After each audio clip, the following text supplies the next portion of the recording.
Hello and welcome to Segments with Mark and Amber. Segments is a podcast where my lovely wife Amber and I discuss a variety of topics in a variety of segments, and tonight is no different.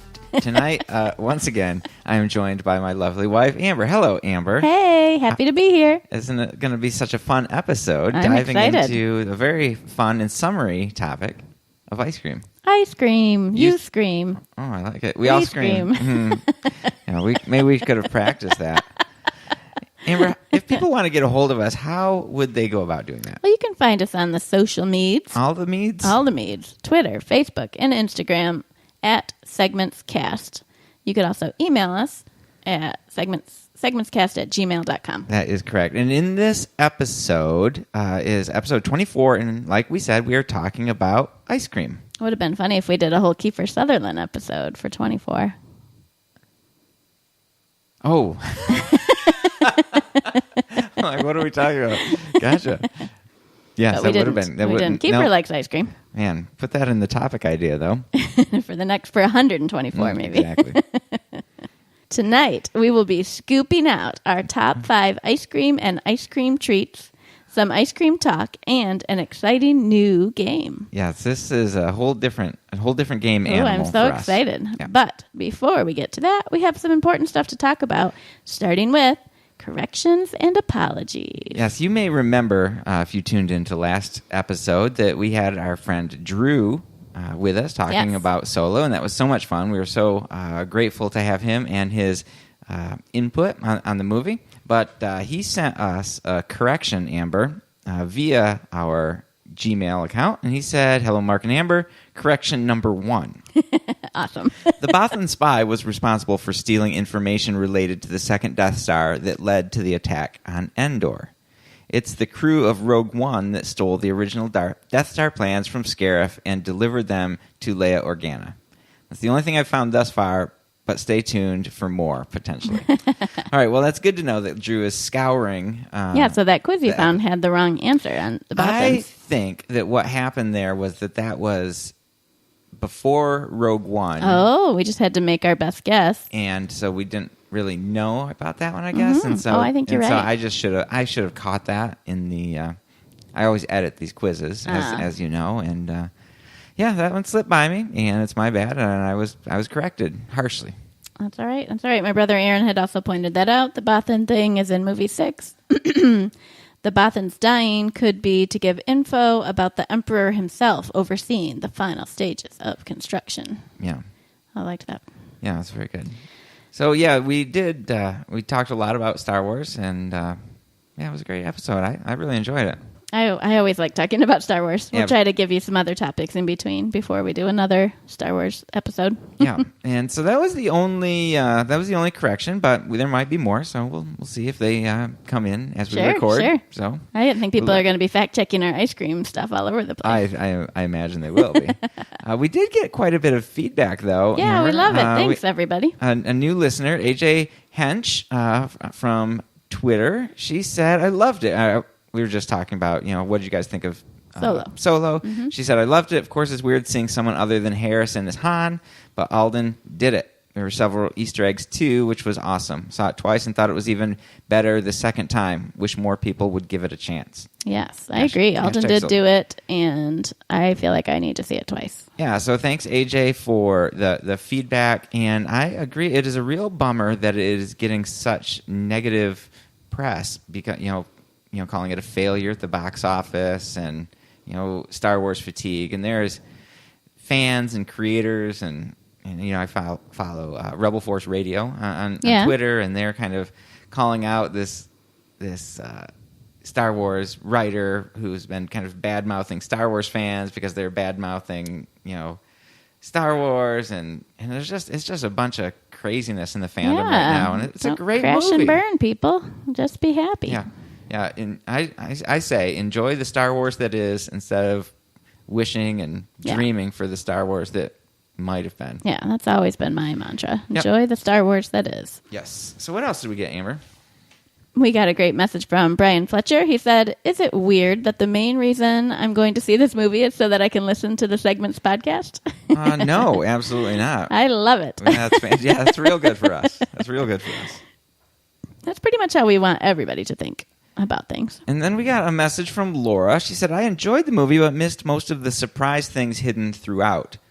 I plan to see it again, but listen to the podcast just beforehand so I can catch all that I missed." So that's another very good thing. Keep listening to the podcast, and we will give you all the needed information. Absolutely. And this might have been could have gone up into the corrections or maybe the apologies. I'm not sure. She has not yet received her sticker for her quiz. Well, that was 5 days ago, and that has been remedied. Okay. She has received her sticker. If you happen to win a sticker on the show, I do have my mom's address, but we might not have your address. So the way that you obtain that sticker is to give us your address, and we'll stick that in the mail. Shoot us Say, a hey, I DM noticed that I won. Woohoo. An email, yeah, Here's my absolutely. address. Yeah, that's great. So, yeah, and if you want to win a sticker, which happens most episodes, somebody wins, just, leave some feedback. Send us, a little something. Share our post or something, Absolutely, yeah. If you share it, that'd be great. Amy said it was a fun podcast, even though I had not seen the movie yet. So Amy listened without seeing the movie. I would have been very interested to talk to her more about how that felt. She must not mind spoilers. Yeah, for sure. She said her husband enjoyed all the details of the show. Thanks for mentioning me in the show. Yeah, she had some good ideas. We're still doing our planning for episodes to come, and she'd given us some ideas. Yes, her husband, John, was a huge Star Wars fan. His code name, or I don't know, his handle on when we would play in video game LAN parties was Hutch or Dutch. Anyway, one of the X-wing fighter pilots. Hutch or Dutch. Amy, ask John which one it was. It was Hutch. It probably still is Hutch or Dutch. Probably. So anyway, there we go. From Twitter, Aaron said that he just finished watching Solo. He loved the movie. But I might be even more excited to listen to Solo episode of Segments Cast. Yay. And that is, again, fantastic. Thank you. So, Aaron, thank you so much for listening. Thank you for your feedback. Yes. Conrad said, I absolutely loved Solo. I walked in with very low expectations. Side note, I think that might be key. I thought this was just going to be a movie I would walk into and walk out of when I was done and never talk about it again. I was wrong. I enjoyed the backstory for Han and Chewie, although I didn't know Han was a soldier for the Empire. I definitely didn't know that either. Was that mentioned anywhere else, or was this brand new information? Thanks, Segments. That's a good question. It's a very good question, Conrad, and I will give you my limited Star Wars knowledge. In the original expanded universe, the EU of Star Wars, Han Solo was a part of the Empire. He trained in their flight academy, and he actually, in his escapades as a Imperial fighter pilot, he won those blood stripes that are on. Oh, no way. I didn't know those were blood stripes. Pants. I just thought they were fashion. No, it was like a thing that he got for doing something cool. But they're Corellian blood stripes, so I don't know. There's something going on there, but that was not in this movie. So we saw him trying to join up to be a fighter pilot, but end up being a grunt for 3 years or something in the Galactic Army or something. So those would be people that are quite a bit below the stormtroopers, that are just the grunts on the ground. So okay. So that's new. That's new to us, and that is new to us. How he found Chewie, knew how he got his last name, and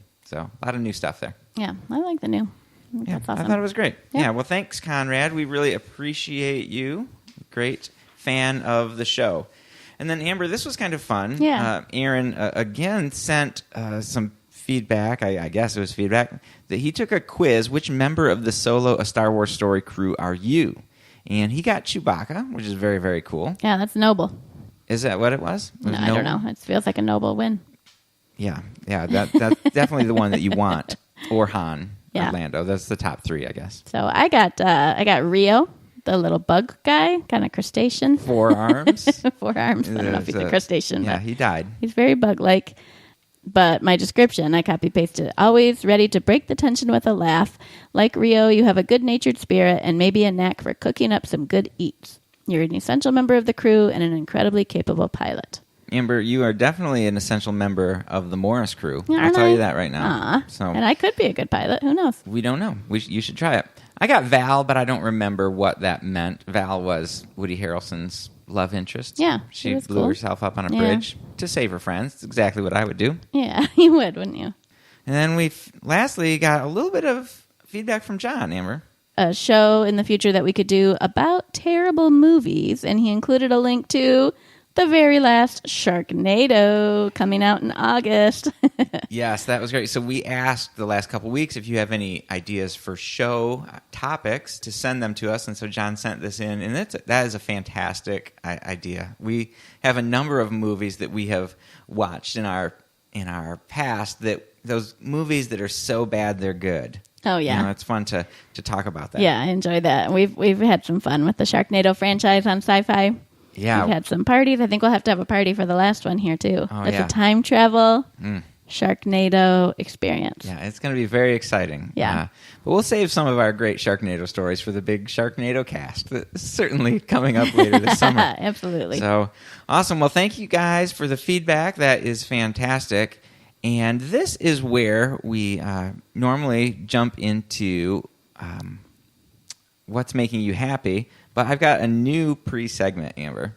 Is it going to make me happy? I'm not sure. It's going to make us listeners happy. I'm nervous. And so, as you know, we have a podcast that we like very, very much, The Great Debates. Yes. And they did this thing a few episodes back called Defend Your Likes. And so the hosts would go back into the other hosts' Twitter feed and look at things that they have liked. Oh, no.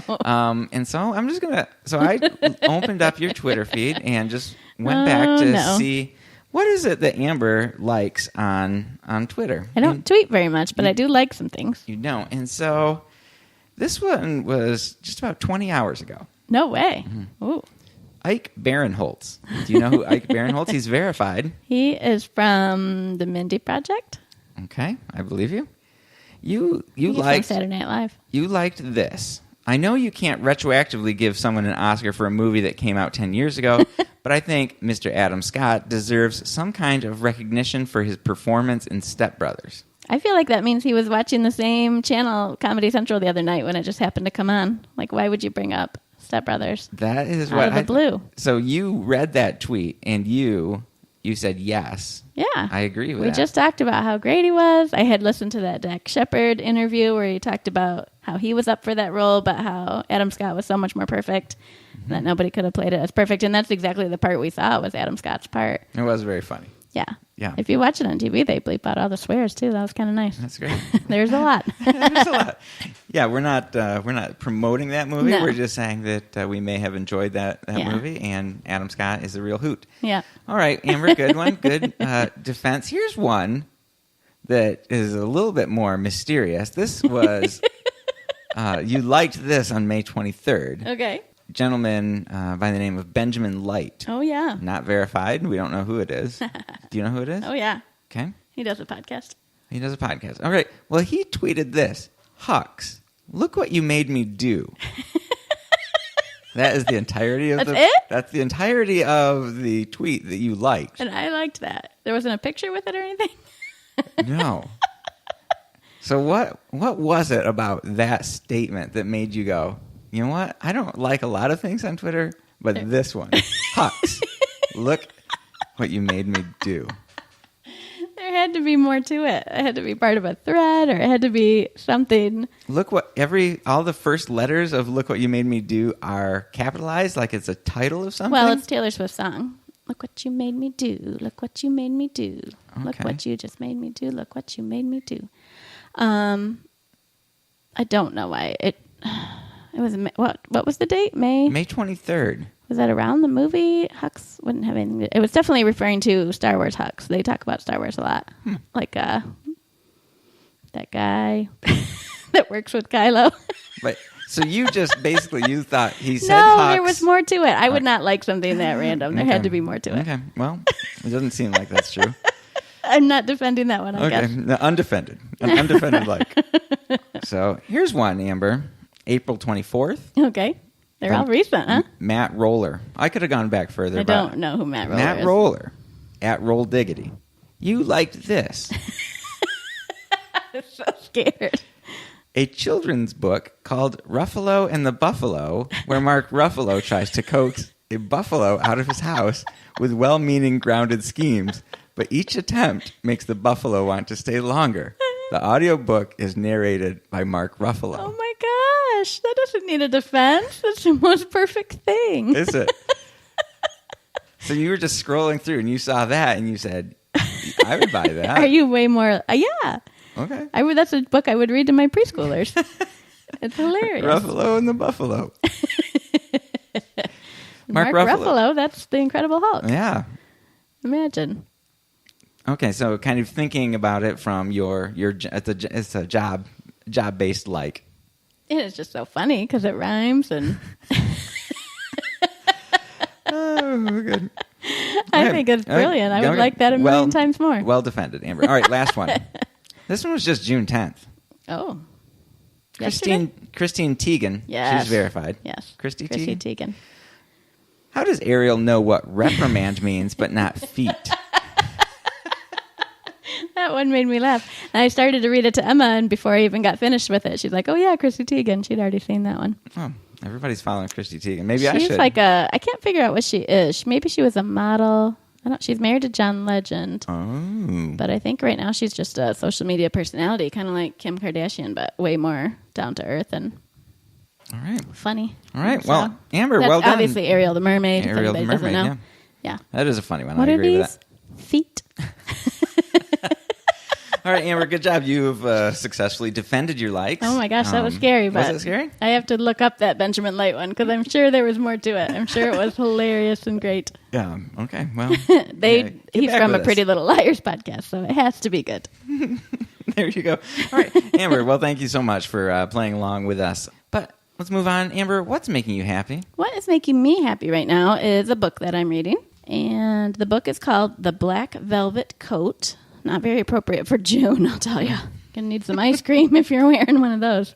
It's written by someone named Jill G. Hall. Okay. And this book was fun because it's one that your dad gave me for Christmas. Oh, and he just kind of picks bestsellers or interesting looking books from Amazon. And he has a knack for picking good ones. I mean, he probably picks ones that have good reviews, so that makes sense. But it's been sitting on my shelf. I had a pile of books to go through that I got for Christmas, which is great. I read myself to sleep every night.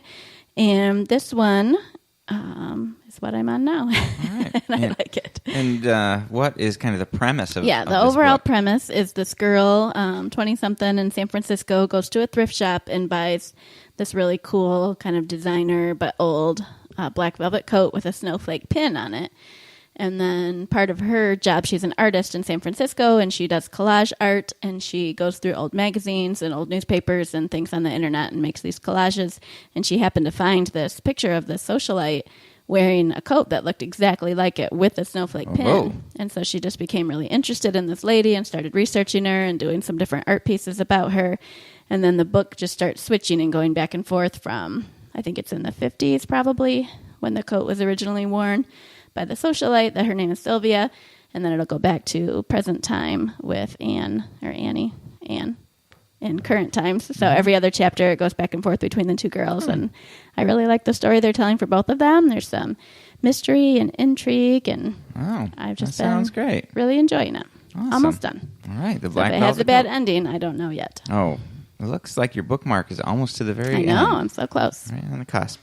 Awesome. Mark, what's making you happy right now? Well, Amber, I'm glad you asked. What's making me happy is last night as we record this, not as you are listening to this. Who knows when listeners. you're listening? Exactly.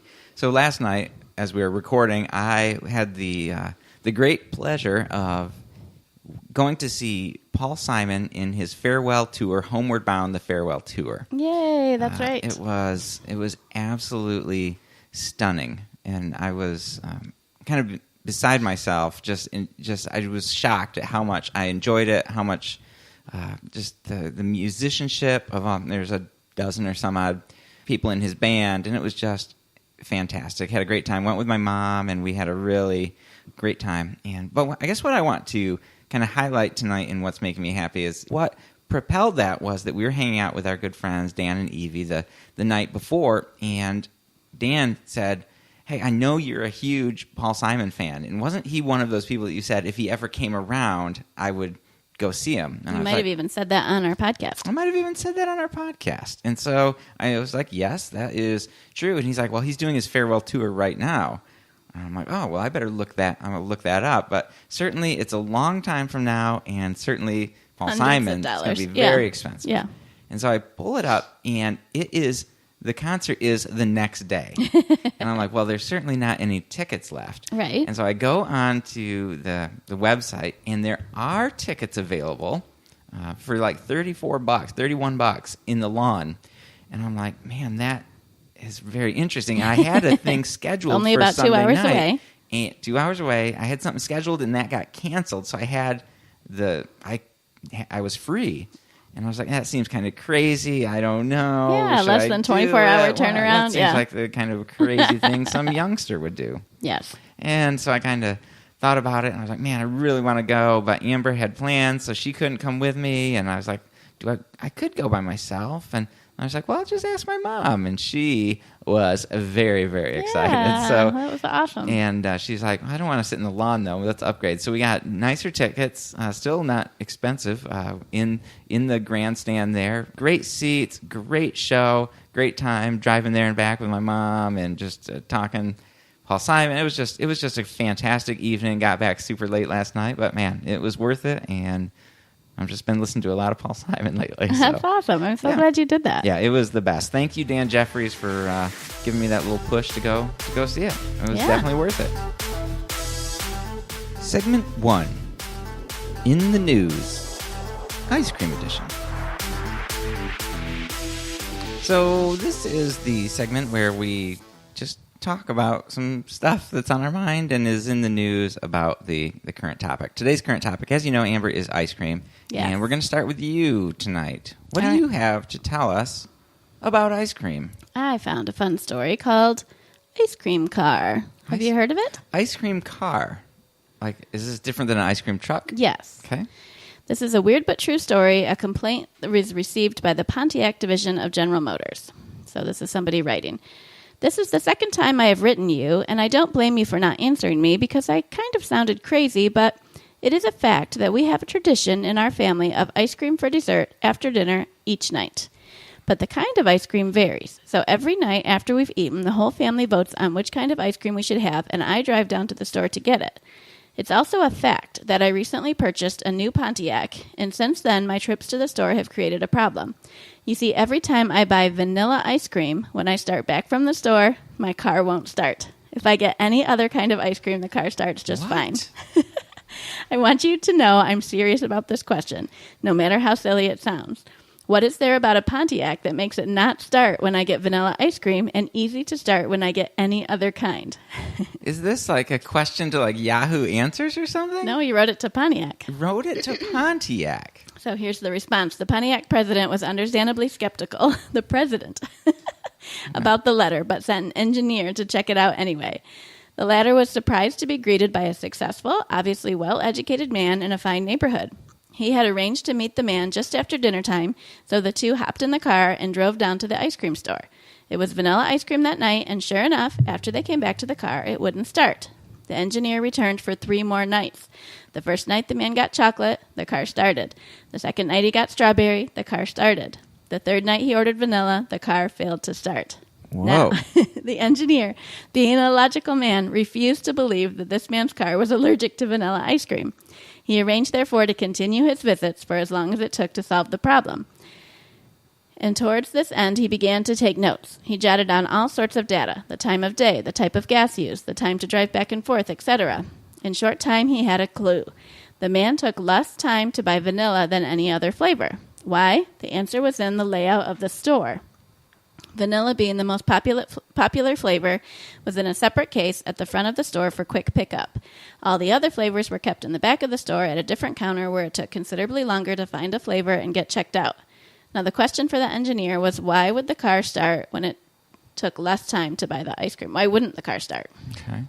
So once time became the problem, not the vanilla ice cream, the engineer quickly came up with the answer, vapor lock. It was happening every night, but the extra time taken to get the other flavors allowed the engine to cool down sufficiently to start. When the man got vanilla, the engine was still too hot for the vapor lock to dissipate. So Pontiacs are just junk cars. Oh, no. Is that what this song says? That's interesting. So the big thing about that story is that somehow the maker of this ice cream, the car company, sent somebody to this person's house to investigate this. And then they said, I'm just going to have ice cream with you every night until we solve this. Well, he was real curious, but just so you know, it is on Snopes, and it's not proven to be not true, but there are various versions of the story that are out, starting in 1971. Whoa. Was it still So- Pontiac? Is Pontiac always Yeah. the same? It's always Pontiac, but some people say, some of the stories say it was because that it took longer to get out of the store with vanilla, and so that's why instead of shorter. Like, it doesn't, none of it, anyway. But I do agree that it's possible. It doesn't say that it's false, but the fact that it's on Snopes means people doubt it, and they I did. can see why they would They doubt did it. call it a Just- legend, but I was intrigued, so I thought I would share. That's a great story. Yeah, I like this. Here's the other thing that stands out to me about that story. Okay. Is that there is a family Yeah.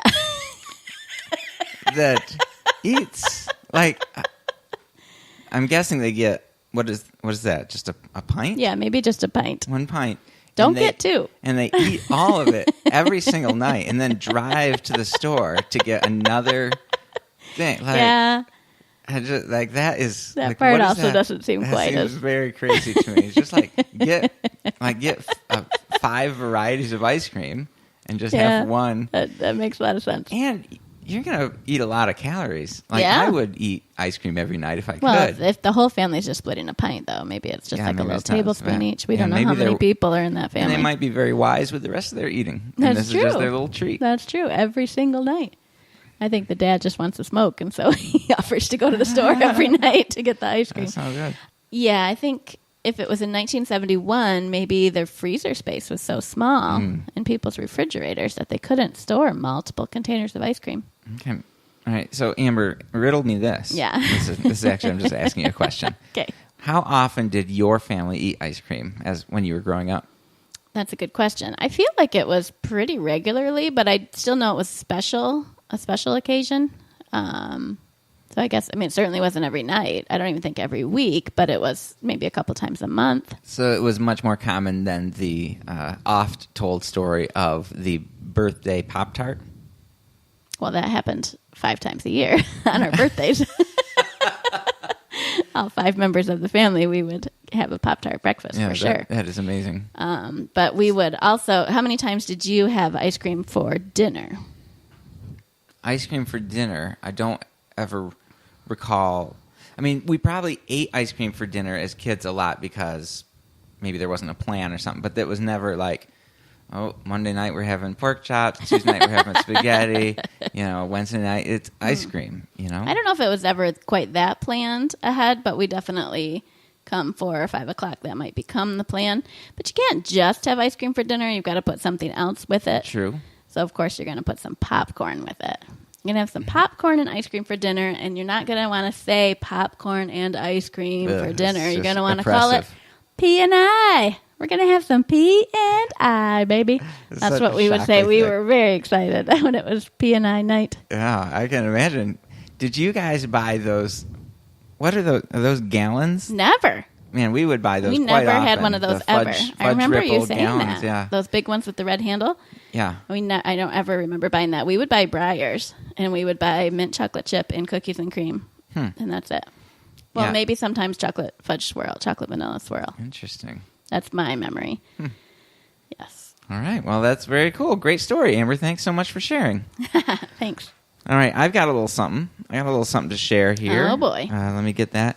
So what I discovered was that there is a neurologist by the name of Alan Hirsch, Dr. Alan Hirsch, and he is the founder of the Smell and Taste Treatment and Research Foundation. Wow. Right? And he's done a fair amount of research for Baskin-Robbins, as well as Edy's, both ice cream manufacturers, and he took a bunch of standardized psychiatric tests and he put them all together to make some statistical correlations between people's psychiatric tests Ooh. and their favorite flavor of ice cream. Wow. All right?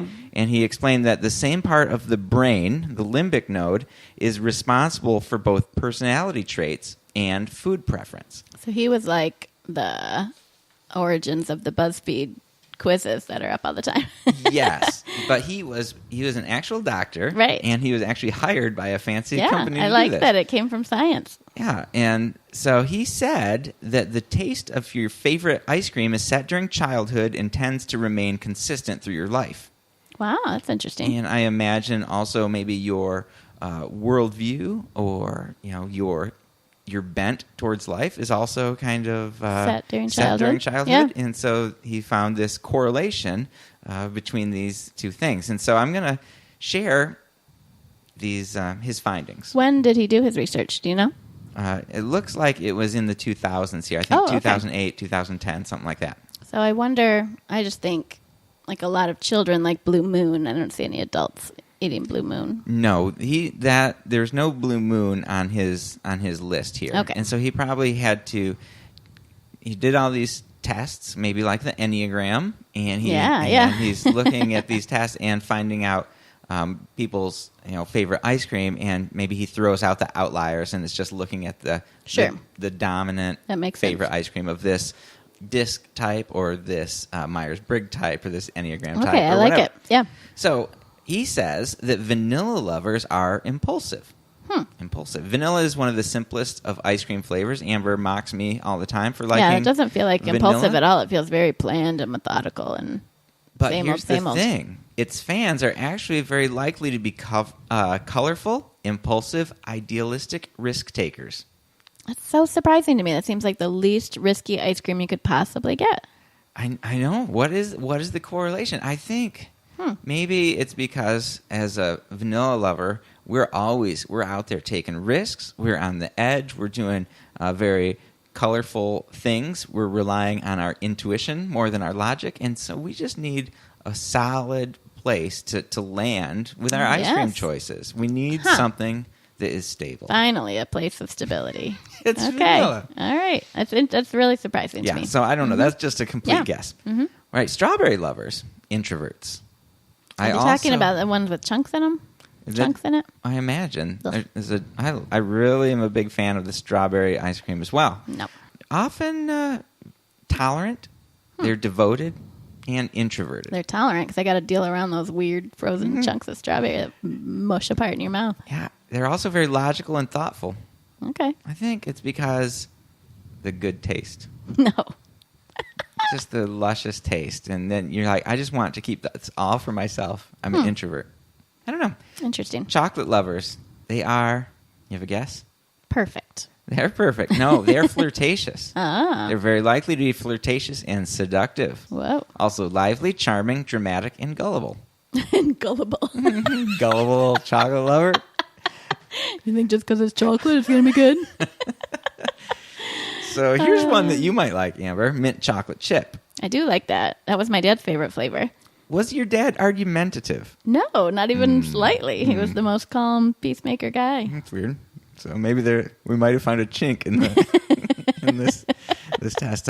But this guy says that mint chocolate chip lovers are very ambitious, confident, frugal, and argumentative. They are not fully satisfied until they find the tarnish on the silver lining, is what Hirsch said. Whoa. He does not. He's not a fan of Yeah, that's mint definitely chocolate not chip. your dad in any way.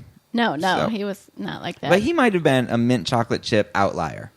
I think so. You know? Probably. So One time we were at Harding's picking out ice cream, and he said, well, let's just get this one. Everybody likes mint chocolate chip. And then we were walking out, passing two other people looking at ice cream. And the guy literally says, as we're walking past, well, I don't like mint and I don't like chocolate.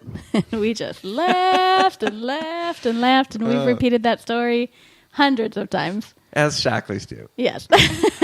It's one of the beloved. It is so good. I smell coffee. Rainbow sherbet. Oh. They are pessimistic. Oh, really? Uh, That's so weird. He says, this flavor's bright colors and fruity taste is no match for the downbeat attitude of those who choose it as their favorite. So these people are pessimistic, and they are also very analytic and decisive. Kind of gloomy gusses. Gloomy guesses. They're trying to brighten their lives, I guess, maybe with a little rainbow sherbet. And failing. Rainbow sherbet, not my favorite. I mean, sometimes it's nice, but it's a whole different thing. I would never be like, I want some ice cream. I'm going to choose this. Yeah. But Well, give me some sherbet. of that sherbet. Yeah. They're rainbow sherbet.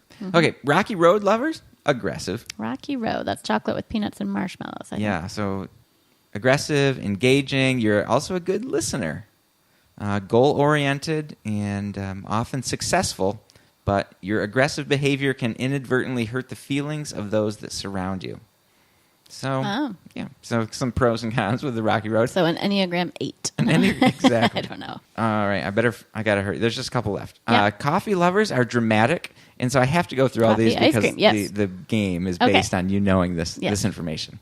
Coffee lovers are dramatic. If you're lively, dramatic, and approach life with gusto, you're probably a fan of coffee ice cream. All right, so In other words, you're caffeinated. you're very yeah. They're very passionate for the moment, but if you're with a significant other that likes coffee ice cream, be careful.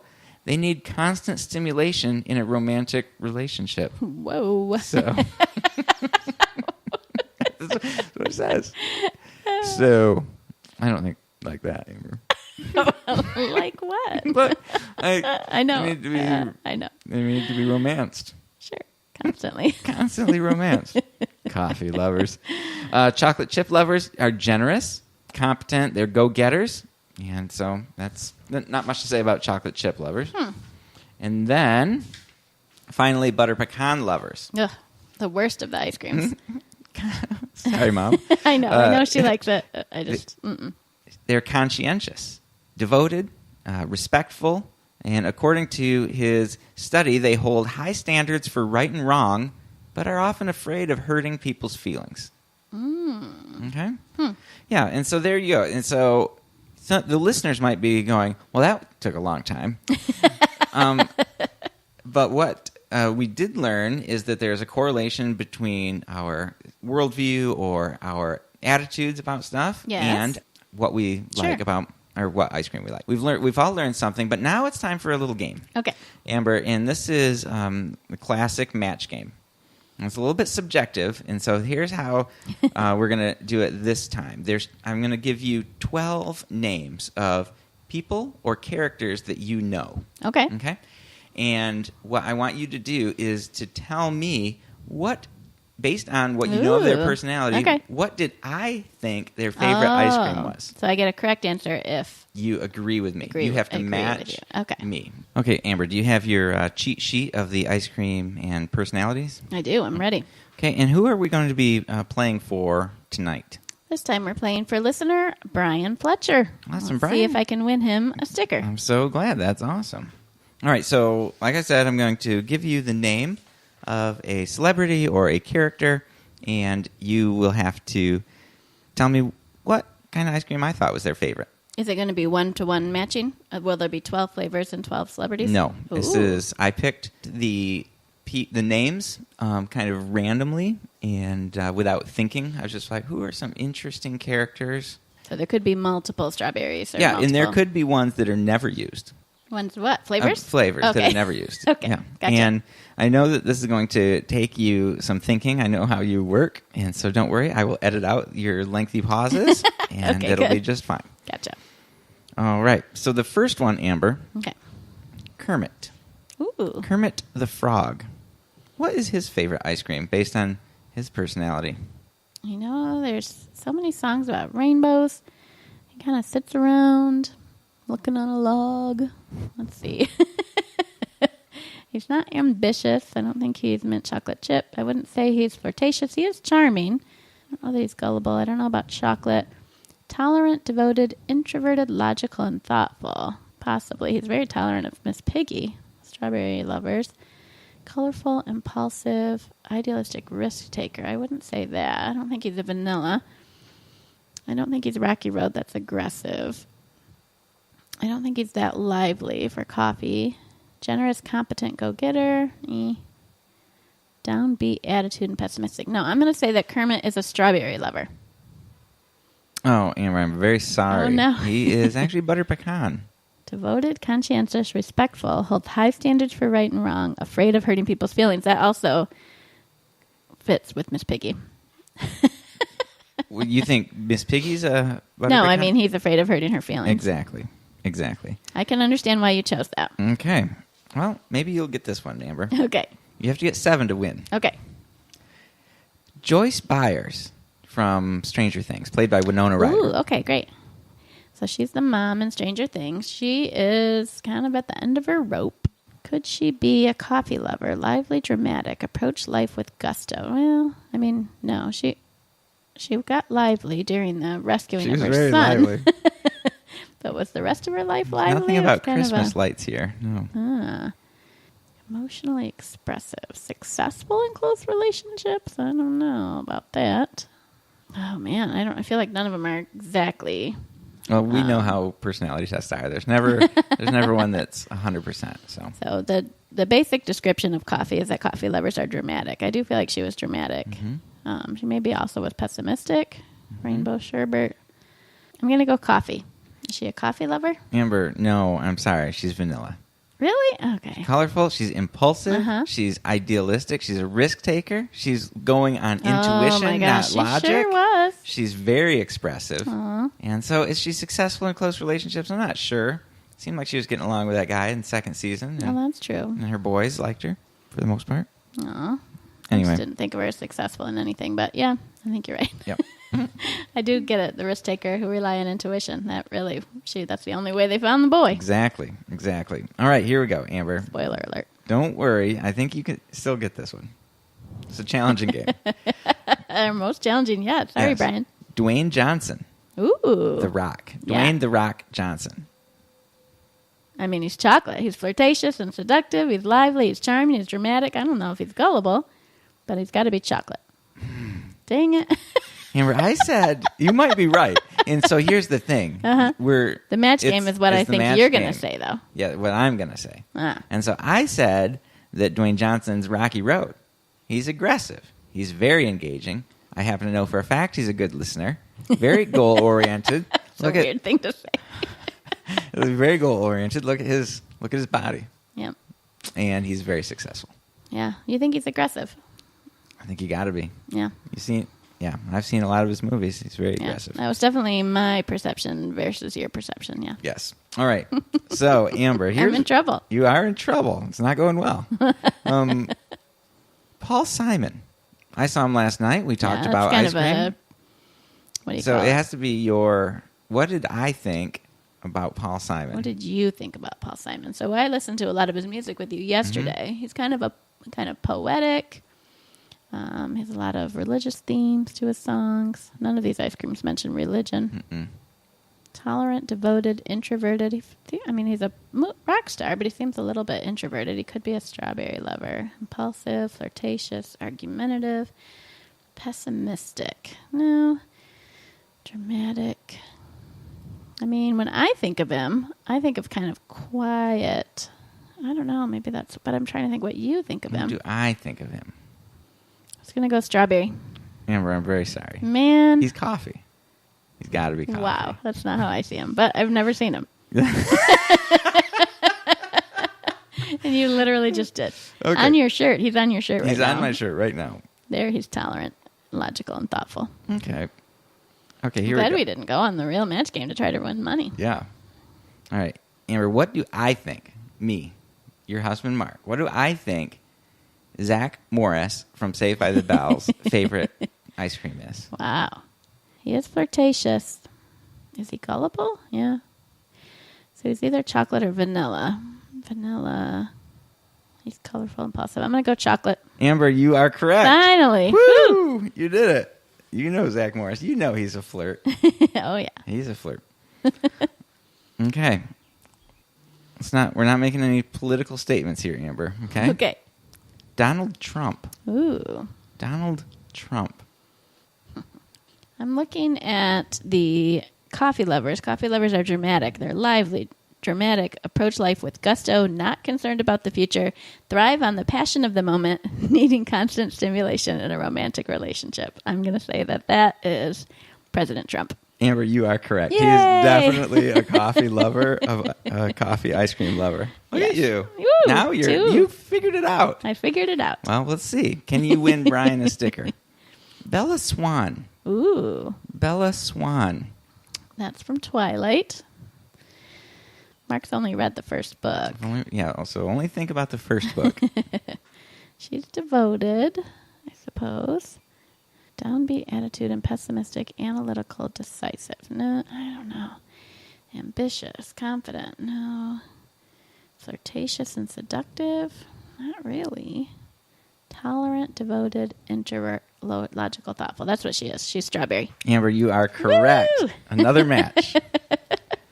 Neither of us may be correct. We don't really know. Oh, she's Strawberry. But you've correctly matched me. That's what we need to get. So Amber, here's one. Lyndon Johnson. What? LBJ? LBJ. And here's the thing. The name popped into my head, and I'm like, man, I don't know anything about Lyndon B. Johnson. Oh. And so I went with that. Yeah. With what? Just what do I feel? Just from kind of... Just in my life, I've heard the name, and maybe I've seen a picture, or just the kind of the aura, the sense of LBJ. And so that's how I based my choice on. The sense of LBJ. I mean, if I'm just going to go on your sense, my sense, I'm going to say he's probably conscientious. He's probably butter pecan. That's what I thought. Wow. I mean, the other thing about butter pecan is that I feel like older generations like it. I think, what I think is whenever my mom would buy butter pecan, I wouldn't want any. I don't want nuts in my ice cream. They ruin it. Even Rocky Road. And that's all for her. Exactly. So I think it's like a trick that older people do so that younger people don't eat their ice cream. I like that. Lyndon Johnson, in my mind, is older. Yes. I like that. Amber, So there you go. It was different than my trail to get there, but it worked. All right, let's see how your memory of history Oh, no, we're doing continues. another historical figure. Napoleon Bonaparte. Ooh. What was his favorite ice cream? I mean, most of my knowledge about Napoleon comes from Bill and Ted's Excellent Adventure. He did eat a lot of ice cream in that one. Piggy, piggy.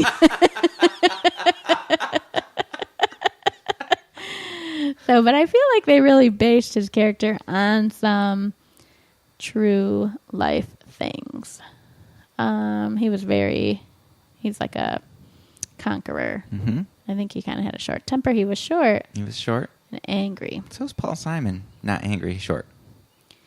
So could he have been ambitious, confident, frugal, and argumentative? I think he's mint chocolate chip. Amber, you might be correct, but that's not what I said. I said Rocky Road.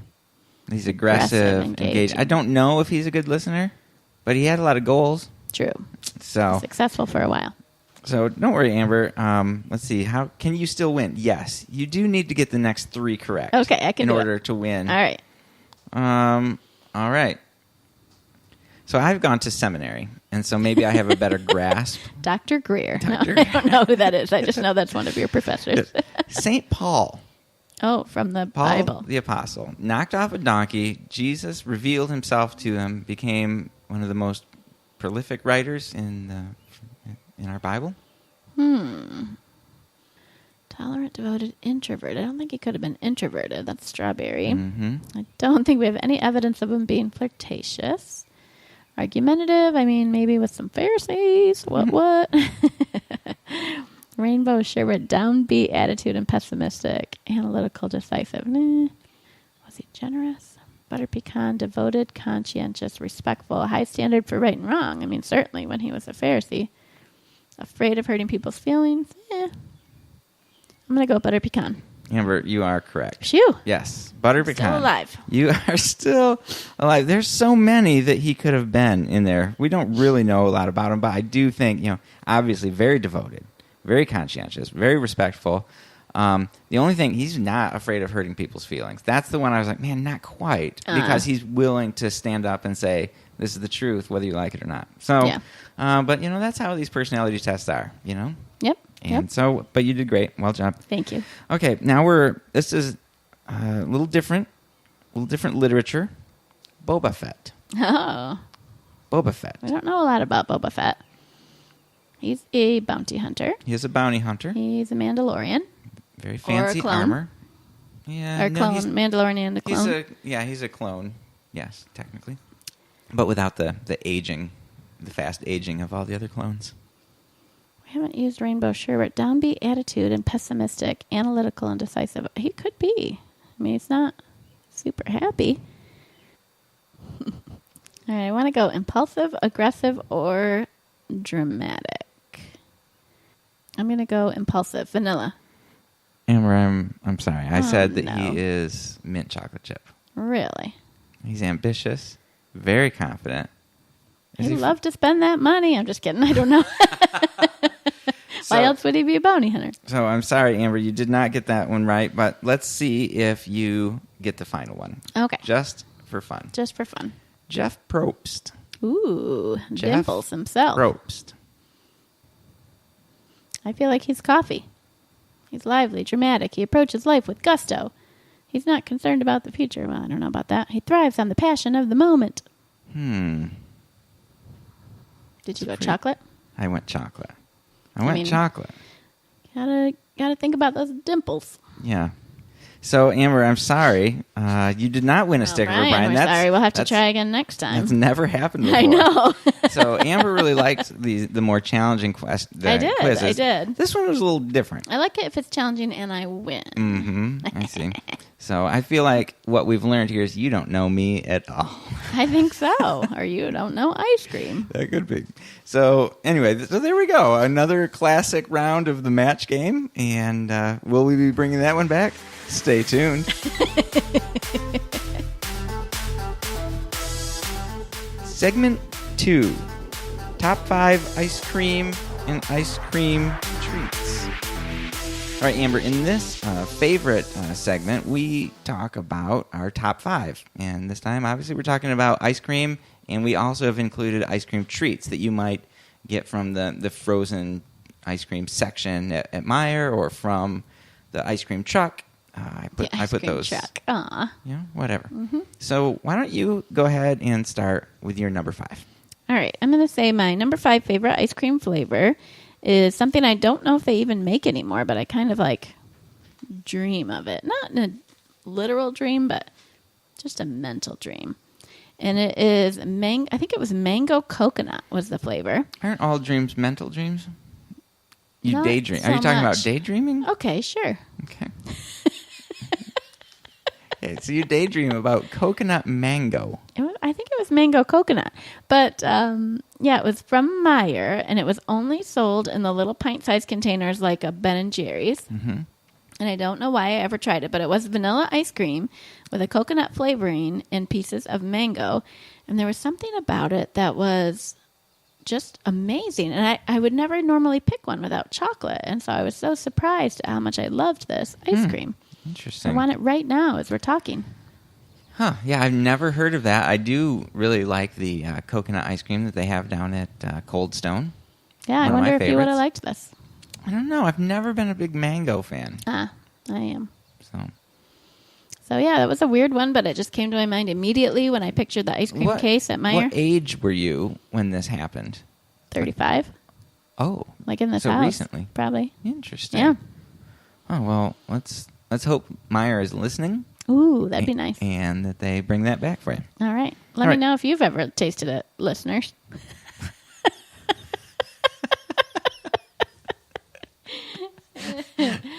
What's your number 5 ice cream, Mark? My number 5 is ice cream sandwiches. Oh, those are great. They are so good. Often on a hot day or any day. Yes. I will, like on my way back I often work down in Vandalia at night, which is about an hour, 45 minutes southwest of our house. Sure. And I'll be driving back and I'm like, it's past dinner time. I just want a little snack. I got a 45-minute drive in front of me. I swing into the Shell station there and I look around and I say, ice cream sandwich, get in my belly. I love ice cream sandwiches, but I've never gotten one from a gas station. Never, ever. I've never even gotten anything from the frozen ice cream case. It feels like it can't What? be as good. What In are the you car, talking- I guess. Maybe I'm worried about it melting. I don't know. I've Well, just never you gotta considered it. Ice cream fast. Here's the thing: they're not. You may be familiar with like maybe your Meyer. I'm going to get a box, and there's a dozen ice cream sandwiches Yes. in here, and we're going to unwrap them. They're good. I love them. They are an ice cream sandwich. But here you've got what we might call a jumbo. Oh, really? You know, and so it's much larger with more vanilla ice cream, Ooh. and is a very. I don't know why you don't get ice cream treats at gas It's station. never even crossed my mind. Well, it shouldn't. There's a lot of calories. Yeah, I in don't them, need to so start something new. You don't need a new I've one, got but, plenty of treats at gas stations. So yeah, they're good, and it's one of my favorite ice cream treats. Huh, good one. Number 5, ice cream sandwiches. Good one. All right, my number 4 favorite ice cream is peppermint. Really, Peppermint ice cream, and that's another one I haven't had for over a year. you are a mystery. But when I really sit down, I mean, there's not a lot of ice creams I don't like unless they have nuts. But when I sit down to think about, like, what would be the ice cream if I could pick for just me out of all the ice creams? I don't know. I think you can't only get this at Christmas. Your mom gets it a lot. And I think there's something about it where it just feels fresh. Wow, Mark gave a funny reaction to that. it just tastes fresh, Yeah. like it just came out. No, like it makes your breath fresh, that kind of fresh. Oh, Like mint. it's like chewing gum, like toothpaste. It's like hard crushed up peppermints, not toothpaste. Huh. Hard candy peppermint. I love hard candy peppermints. So one of the things that you said a moment ago, Amber, was if I could choose. Like, you are the one that's choosing. Like, you do most of the shopping. You're such a 9. She's dying. She's dying from laughter. No, wait, she's crying. No, I don't know what's happening. Oh, boy. I mean, technically. I'm always trying to think of what everybody else wants. Because you're a 9. You gotta put that 9 down. A healthy 9 knows what she likes. So, Amber, I give you permission to pick that peppermint ice cream. Interesting. It's kind of like when your mom bought butter pecan. In your theory, it would be just for you. I like that, yes. So I think what I think is it's so fun to bring home a kind of ice cream and have everybody go, oh, yay, look what you got. That's blessing to me. So. Yeah. I remember when I used to buy potato chips and dip. I found out. So my kids love chip dip, Yes. and they'll just go through it like crazy. But they did not like the bacon and horseradish Yeah. hell of a dip. And so And I would think just, you barely so- liked it. You didn't like it as much. No, I would just buy that just because the On other purpose. people didn't like Yes, yes. it. So, but and I'm There's also a something to 9. that. Yeah. Yeah. So yeah, just embrace that. All right, Okay. peppermint. Next time I see it, I'll buy it. Get some. Treat yourself, as they say. Yes, they do. All right. Well, Amber, my next one is also an ice cream novelty or an ice cream treat because I wanted to keep the ice cream flavors for higher up in the list. I see. Okay. Okay. So this one is my number 4 ice cream, a treat, but is the king of ice cream treats that aren't ice cream. Just straight up ice That cream. aren't just straight Okay. up ice cream. The This king. is the king of them all. Also, something you can get from any gas station Oh. in their freezer case, and they're very good and bigger than you get when you get them in a box at Meijer. Really? The drumstick. Ah. This is a waffle cone with vanilla ice cream in it, and then you put chocolate on top with crushed up peanuts. And sometimes they make some, and you accidentally buy them that have different kind of ice cream than vanilla, and that is always a mistake. You know what did it say about vanilla? Impulsive risk taker. Yeah, I'm an impulsive risk taker, but when it comes to ice cream, I know what I want. And there's something about them. I've loved these for, I don't know, is there a time where I didn't? I can't imagine.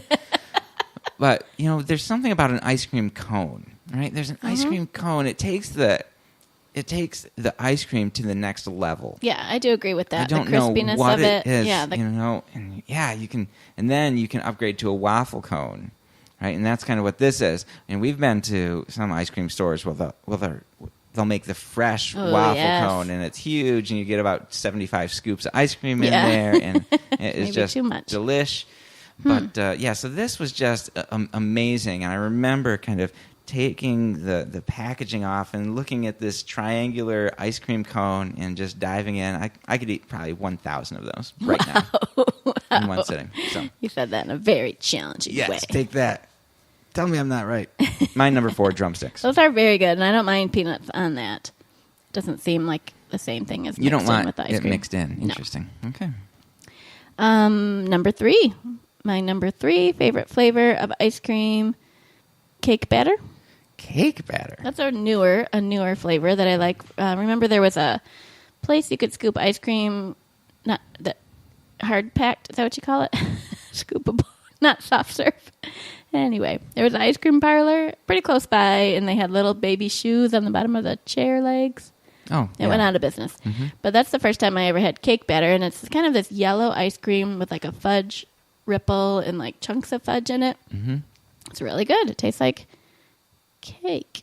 What I love Batter. about this podcast is I learn things about you Yeah. that I don't know. Yeah. Otherwise, maybe I would pick that up if I was more attentive. Mm-hmm. But cake batter. I don't know if I've ever seen it or processed it. If I have, or would have put that on your list of top 5 ice creams. That's so interesting. Yeah. And so, are there chunks of cake in it? No. Isn't that weird? It tastes, the wet part of the ice cream tastes like cake batter. Aren't you not Smells. supposed to eat cake batter? I don't know. I've never eaten it because I'm afraid of eggs, raw eggs, but it tastes like it smells. Interesting. Huh.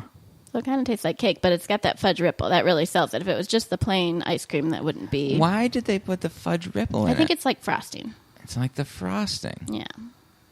It's a yellow cake with But I don't know chocolate why they frosting. call it cake batter and not just cake. Just call it cake. And then people would expect cake, I suppose. Yeah. That's interesting. Yeah. Huh, cake batter. Uh-huh. All right. Well, my number 3, Yeah. orange sherbet. Ooh, so you said you're not a rainbow sherbet fan, but Not orange is rainbow- a different thing. I love orange sherbet. Wow. You get them in these, the tubs are different. Yeah. Than the ice cream comes in. I don't know why that is. That is strange, right? But it comes in these kind of maybe a half pint or something. Probably. I don't know. And it's very scoopable. Even if it it's is. it's always easy to scoop. It reminds me, well, it probably is the same as the Push pop. the push oh pop. my gosh. And Push push pops pops are were so like, good. as a child, were like the greatest thing you could get from Yes. the ice cream man. Yes. And so it tastes like that. I love orange. I love the texture. I love the just kind of where it mentally takes me as I eat it, and it's just a delightful summertime / anytime treat. Wow. I like it too. Again, it'd be hard for me to ever pick it, but if it was served to me, I would really enjoy it. You would There's just never- so many other choices out there. But none of them. There is no ice cream that isn't orange No, probably not. that I know of. Yeah. Not the norms. Not the norm. So yeah. So I You're right. love it. It's good. The So- push pop. Push Yeah. pop. So my number 3, orange sherbet. And my number 2 is a Ben & Jerry's flavor. It's called Caramel Sutra. Or Caramel Sutra. Caramel sushi. I like Caramel. Kama Sutra. Yeah. It is. It has, I think, a chocolate chip ice cream on one side, and then just a pale brown ice cream on the other side that's caramel flavored. And then in the middle, there is a liquid core of caramel. You would hate Wow. it because it'd be way too much for you. But it is, I mean, it's probably 1.5 inches thick core of just caramel down the middle of the little pint. So you grab some ice cream off the side, you dip your spoon in a little caramel. It's kind of like having a caramel sundae. But I just love the excessive amount of caramel. Most people would probably say, "Oh, that's too much for me. That's too rich. That's too sweet." I don't. I like that character. What's her name? I like Vivian. Yes, I think it was Vivian with her attitudes about ice cream. But I don't have those words in my vocabulary. Too rich or too sweet. So that's my number 2. Caramel Sutra. So it wasn't a hard caramel down No, the center. they It somehow was a keep soft. it soft. Yeah. Probably You couldn't like turn it over and pour it out, but it's certainly soft enough to dip your spoon in. Very strange. And then you would just eat the remainder of the caramel at the end, or would You there just be none balance left? it out. It's like a skill, you know. You've got to actually you take a little of the chocolate side, a little of the caramel side, a little bit of the caramel in the middle. You want to mix it all together on your spoon. It's like a fun experiment while you're eating it. That's interesting. So there's a number of ice creams that I never look at, and it's most of Ben and Jerry's. It's most of the ice creams because I'll look at if there's too many words in the ingredients. Yeah, I just you move don't. past. I I'm want not- the more you can get in the ice cream, and you want less. I did read that Ben and Jerry's has so many chunks of things in their ice cream because one of either Ben or Jerry doesn't have much of a sense of taste, and so a lot of his enjoyment of ice cream was the texture of it. Interesting. So that was interesting. So I've missed a lot of these ice creams. So, there was one that was real popular when I was young, Moose Tracks. Yeah. That has a lot of stuff in You've it. had that, obviously. I've had that, obviously, and It's it's not Ben fine. and Jerry's. That's just a thing. No, but it's fine. It's just it just is one of them chunky ones. So, anyway, all right. Well, my number 2 is a classic. It's called Neapolitan, Oh. and it's really 3 ice creams in one, It but is. you don't mix them together. No? 'Cause I really appreciate this. It's strawberry and then vanilla and then chocolate, and it is just great. And I would have this at my Grandma Jane's. She, for some reason, often had Neapolitan. That's where I first remember having it, and in the Blue Farmhouse, and it was just these amazing memories. I don't remember it all the time. Maybe it was. I can't remember that, but you're there with your cousins and you're playing in the yard, and Grandma Jane was just amazing, and she would feed us ice cream. It's just like a perfect summer day for a kid. Huh. Did it have strawberry chunks in it, or was it just pink? No, just pink. See, that I like. I really would avoid at all costs. I think we'd get the Breyer brand Neapolitan and those chunks of strawberries. I just was like, ugh, I Why? don't want that. I just think they feel gross in your mouth. Like, I want a fresh strawberry, but I don't want that weird frozen bit. I don't think, because I didn't trust that they used nice fresh strawberries when they made that. I trusted they used old gross strawberries. Oh. I trusted them, Mark. Yeah.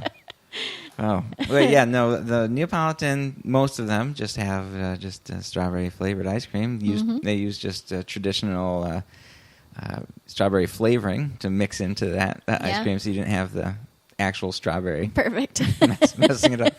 So yeah, and you get all the 3 greats Yeah. right there in one: vanilla, chocolate, strawberry. Boom. Boom. My number 2, Neapolitan. All right, we're up to number 1 favorite flavor. This one is something I remember having as a child, and I had it this past week. Wow. Yeah. Comes Superman? full circle. Scooperman? No, I don't remember that as a child. Okay. It is a peanut butter chocolate ice cream from Baskin Robbins. Oh.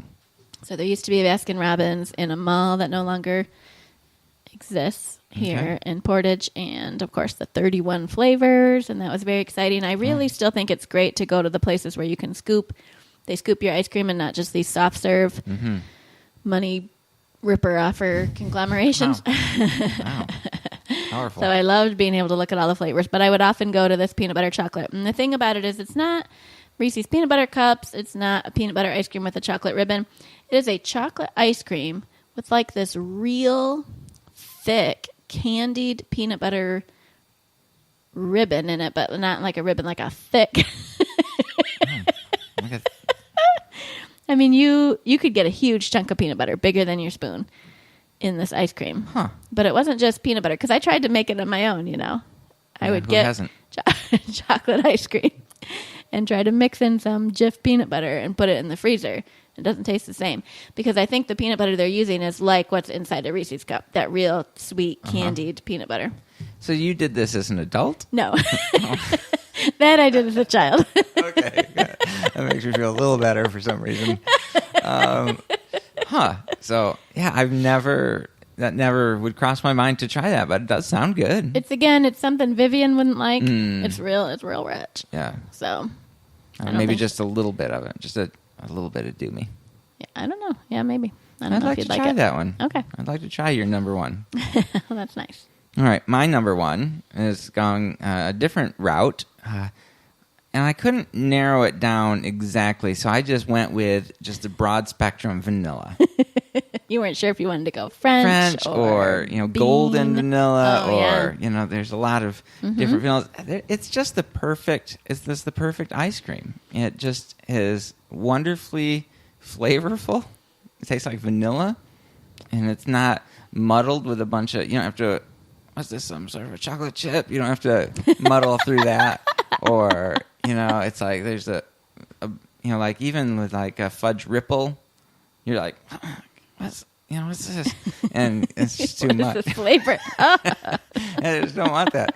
If you do, you could put a little bit of chocolate syrup on top if you wanted to, Magic shell. But you could put a little magic shell. Wouldn't be my go-to, but I also love to take some nice straight-up vanilla ice cream. It's the best ice cream with cake, any cake. It's the best ice cream with any pie.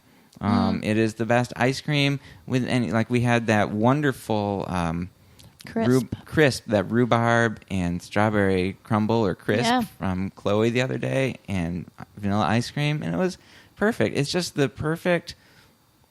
Yeah, it goes with anything because there's no flavor there to muddle with another flavor. It has vanilla flavor. It has vanilla flavor. It is the base of most ice creams, don't you think? Sure. That Because they add- thought, we just need to add something to this.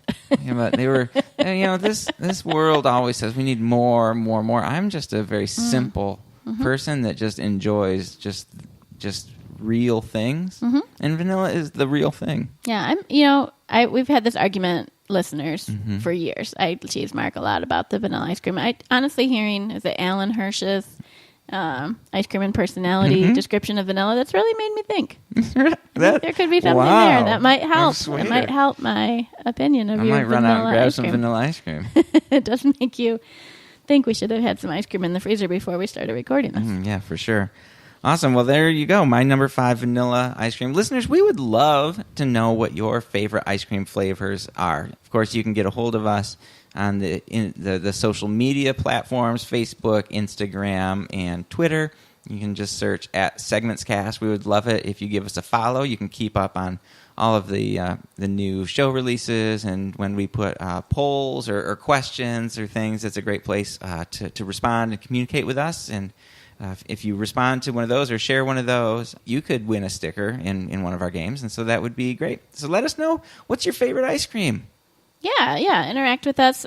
We don't do any actual advertising, so word of mouth is the only way that people can find out about us. So we just want to thank you for listening and for possibly sharing the podcast with a friend. If you know somebody who listens to podcasts, please send them our way. If there's a certain episode you thought was funny or one that you think they might respond to, they don't have to start at the beginning. You can jump in anywhere, and we would love to get a few more listeners. Yeah, that would be great. Yeah. You can just take our post, and if you think there's somebody else that would think it was funny, just paste it on their Facebook page or on their Twitter page. Yeah, and tag them. say, hey, you find this guy likes vanilla ice cream or whatever. You won't believe it. You won't believe it. This guy's favorite is vanilla. You won't believe which ice cream she thought Kermit would like the best. Exactly. And you can subscribe to us. This is also helpful on iTunes, Spotify, or your favorite podcast player app. We're everywhere that you get podcasts, and it's really easy to listen to when that episode just automatically downloads right onto your phone. You just wake up in the morning, there's segments.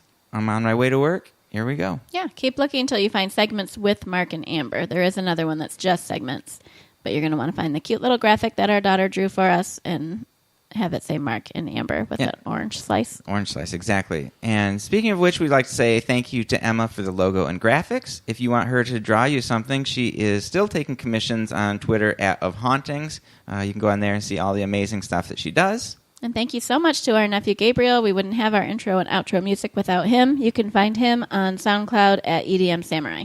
Awesome. Well, thank you so much for listening. We really appreciate you. Send in those topic ideas. The Segments Retreat is coming up, and we're going to be planning out the next few months. Thanks so much. Good night. Good day. Who knows what time it is?